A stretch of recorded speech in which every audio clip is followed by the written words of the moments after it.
Welcome back, everybody. Today we're going to be taking a look at the All-Star Sports Resort at Walt Disney World. Now, I did book a room here on Priceline, which is something I'd previously decided I wasn't going to do anymore after some horrendous experiences. But I thought, how bad could it be at Disney World? And I thought we'd check it out together.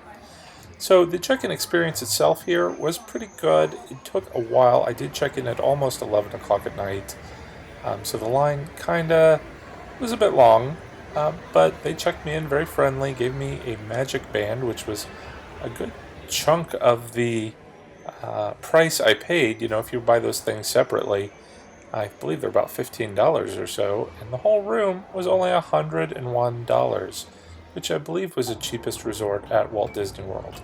But you can see they've got lots of amenities to keep you entertained.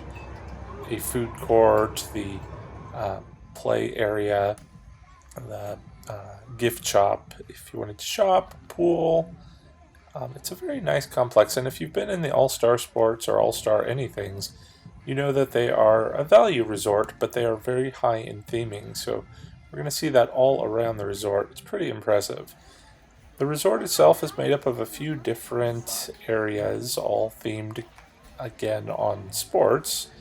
They have other value resorts like movies and music and so forth.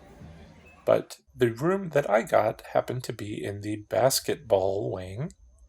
So as you can see, they've got lots of basketball theming all over the place. Now, I had previously stayed in the movies resort, but that had been maybe 10 years ago. I'd never even considered staying in the sports complex, but I figured for the price, I'd be willing to give it a shot. Now again, this is a value resort, so it is kind of motel style.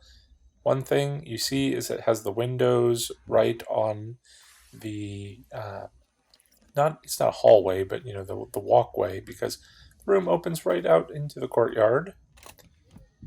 But use your magic band to go right in. Now that magic band's going to let you charge things to your room if you're out and about in the parks. You do get all of the perks for staying at a Disney hotel, like early access to parks and so forth that Disney offers. But let's go ahead and take a look at the room, which is why we're here. Now this is, I believe, scheduled to get a remodel in 2020, so this might be your last opportunity to stay in what I believe is a very subpar hotel room. Now, it's got decent theming. It does seem a little bit dated offhand. You do definitely get the sense that you're in a motel room, and they are not really catering to, the high-end hotel crowd. But as we take a look around the room, we find it's comfortable, I suppose. You've got plenty of storage. You get a nice little refrigerator to keep your food products. You can get room delivery. TV is a bit small, and there was no channel listing, which kind of drove me crazy. But, they've got the little Mickey Mouse figures around the room, so it'd be great for kids. A little curtain separates the bathroom area from the bedroom area. Now, this was a 2-queen bedroom. The beds themselves are very firm. And on the nightstand, there wasn't really an available plug, so if you want to charge your phone or have a CPAP machine or something, you're going to have to pull that nightstand out and plug it in behind there. But there's a phone, a little clock, which was displaying the wrong time, and some lights over the bed, a little bit of artwork. Very sports themed, so if you're a sports fan, that'd be pretty nice. I'm not, so I still enjoyed the theming. The bathroom, you've got a little ice bucket, a couple of toiletries. There is an ironing board and an iron, and a very tiny little safe. A couple of extra towels and a pillow. A hair dryer. And they have this H2O Plus facial soap.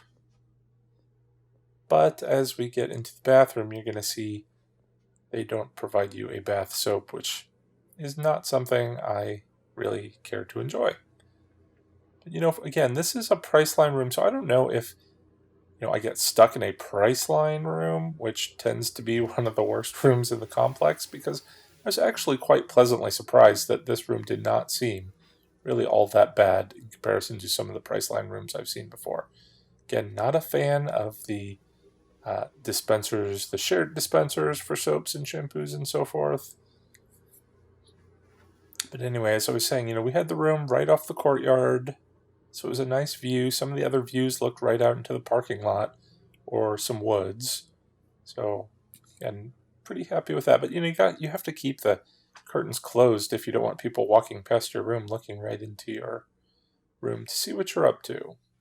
But that was the room in a nutshell. Again, let's take a quick glance at some of the other buildings. And that's going to do it for today's visit to the All-Star Sports Resort. Make sure you stay tuned for more hotel walkthroughs if you're interested in exploring more Priceline pitfalls with me going forward. But thank you again for watching. Take care and good night.